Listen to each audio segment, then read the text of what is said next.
I think there's a real issue around achieve and gain. And it was touched on this morning when ITOs talked about using the tool, and somebody said, you know, what have you got in place? We're doing the assessment, and what have you got in place when you find out what skill level people are at? So I'm at step 2, okay, so what? What do I do now? And I'm reminded of somebody that a number of us in this room remember, a fantastic Australian called Louise Wignall, who coined this phrase and used it in a project that Alison and Nicola were involved in a few years ago called the, what was it called? The descriptor bank, how could I forget?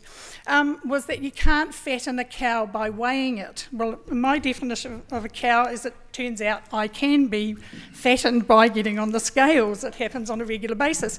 But it is that thing, you have to have some acts of teaching. And I know for some ITOs, and we've talked about it quite a lot today, that resources are some of those things. But one of the reasons why when we negotiated with TUC, when we go back to this, about the trainer was to look at what's happening in workplaces and what's happening with workplace trainers, because they're an underutilised resource, and how can we support them to do things.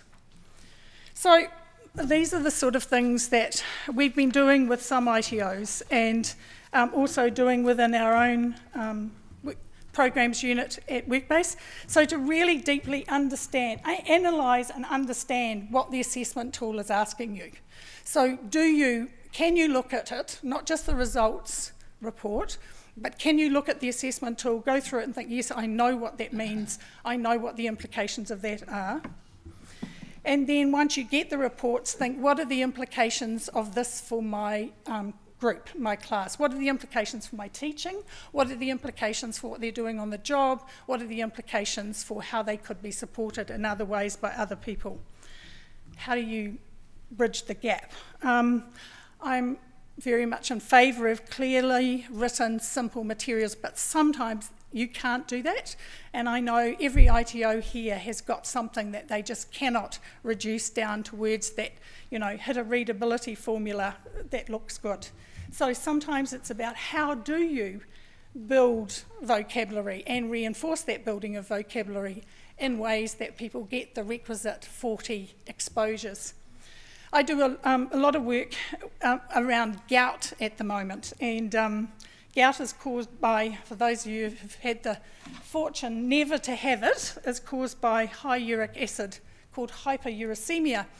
And I was talking, and I did this as a joke, to a group of health professionals, and I said, you know, from literacy we know that if you introduce a new term, you have to expose people to it 40 times before they really understand it. And it doesn't mean you say hyperuricemia, hyperuricemia, hyperuricemia 40 times. And most of the people laughed, but I could see 3 people at the back of the room. One of them was a rheumatologist, and 2 of them were nurses, looking at me as if to say, but that's exactly what we do. And I was thinking, oh, there may be some opportunities to talk about gout in a different way. So the other thing we've been doing with ITOs and also internally is taking good resources that already exist. These are from the National Centre website, as I'm sure you know, and thinking, okay, how can these be contextualised to both the ITO training system, how can they work for that, and how can they also be contextualised for work, so that you normalise literacy and numeracy, not just for trainers and trainees, but for everybody, so employers know what someone at step 1 will be able to do and should be aiming towards, and trainers know what someone at step 3 should be able to do in a work context or a vocational context, and what they should be aiming to do. So you normalise it, and people are having conversations about it without it being something that needs to have the Trojan word. Right. So this is our approach, really, is to talk to people about having conversations and keeping on having them. It's been really fascinating for me today to hear Trojan horse, stealth approach, don't call it literacy and numeracy, and it is a debate. And the one I first heard many years ago was the osmosis approach. And then I heard somebody who called it, we have a Clayton's literacy program. I'm old enough to remember that original ad, you know, it's the drink you have when you're not having a drink. I'm a 20-plus year veteran of literacy. Well, actually, I'm a 20-year veteran of literacy and numeracy, and I have a particular view of whether we should call them literacy and numeracy programs, and no one will be surprised I'm probably at one end of the continuum, and I realise it's a conversation that needs to be had, but I do find that, as was said in one of the Department of Labour reports quite early on, is people know when they're in the literacy and numeracy program, that, you know, like, you don't go on to Pathway Aotearoa and do literacy and numeracy exercises and think, why am I doing these? Because I'm not in a literacy and numeracy program, I'm in something else. So it's... But the most important thing that ITOs have said, that they have been surprised when we've said to them about how small some of the literacy and numeracy learning objects need to be. It can be, I should say.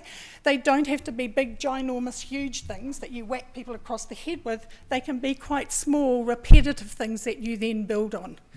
And I would say to anyone who is involved in any sort of literacy and numeracy, is the most important thing for me is about noticing. Everyone needs to notice. So you need to notice when somebody's using a skill. You need to notice when they're using it again. You need to notice and articulate to that person you are using this skill. You need to notice if they're not using it particularly correctly and provide some support and mentoring. So how can we notice? And how can we then get trainees to notice too? And I'm sorry, I can't remember your name. Is it Holly? Holly. The really interesting thing about your presentation this morning was, I think the thing that came out when I'm focusing on notice was that when you were doing your PDA training, that they noticed that you could go and say to the IT person, we don't know what this is. So they therefore were able to feel okay that they could go to the IT person and go, oi, it didn't work for me either, because it was okay. They'd noticed that that was an okay approach. And I do think that it is those small increments.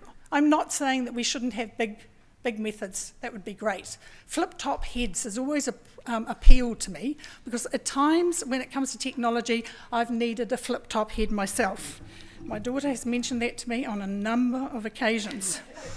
But I think we need to reinforce the fact that people have a skill set, and those skill sets will always be challenged. So literacy and numeracy skill sets will always be challenged in situations where we're unfamiliar with it or the material becomes suddenly complex. So we're talking about what Jill said earlier. I remember in my dealings with agriculture trainees many years ago, the dreaded report at level 4, and it's interesting to hear it's still the dreaded report at level 4.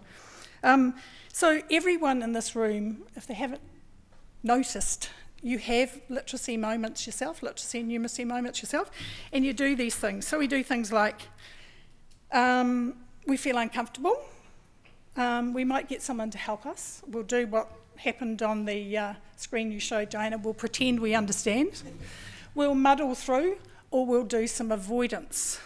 So from my perspective, a year on, is just to say to people here that there are a lot of ways that you can build literacy and numeracy, and a lot of them are quite small, and not sort of big whiz-bang things that you need to think, oh my goodness, we've got to invest a huge amount of money.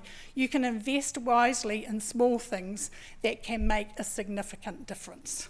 So that's me. Thank you very much.